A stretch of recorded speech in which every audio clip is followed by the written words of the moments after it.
Hi friends, ఈరోజు మనం coconut rice చేయడం ఎలానో చూద్దాం.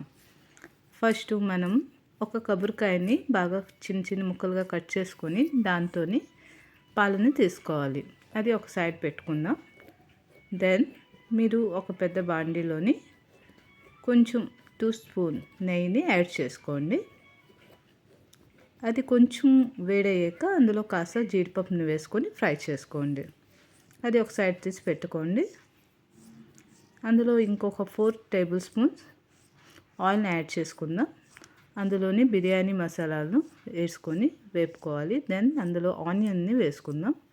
అది కాస్త ఫ్రై అయ్యాక మిగతా vegetables, carrot, green peas and green చిల్లీని యాడ్ చేసుకుందాం.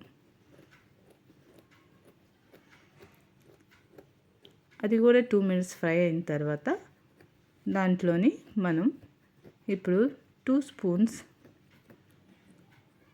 అల్లం వెల్లుల్లి పేస్ట్ యాడ్ చేసుకుందాం. ఇది కాస్త ఫ్రై అయిన తర్వాత కొంచెం పసుపుని యాడ్ చేసుకోవాలి. ఇప్పుడు నానబెట్టుకొని సైడ్న పెట్టుకున్న బాస్మతి రైస్ని నేను యాడ్ చేస్తున్నాను. ఇది నేను ఇక్కడ 2 కప్స్ యూస్ చేస్తున్నానండి.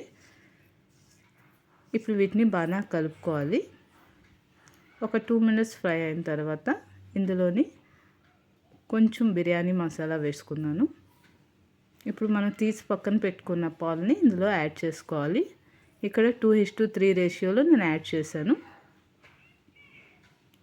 ఒక గ్లాస్కి 2 గ్లాస్కి 3 గ్లాస్ పాలు నేను తీసుకున్నాను. ఇప్పుడు సాల్ట్ యాడ్ చేసుకున్నాను.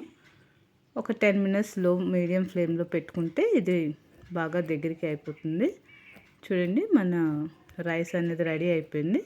ఇది కాస్త 5 మినిట్స్ మనం చల్లారాక నేను సర్వ్ చేసుకుంటే ఇది చాలా టేస్టీగా ఉంటుంది.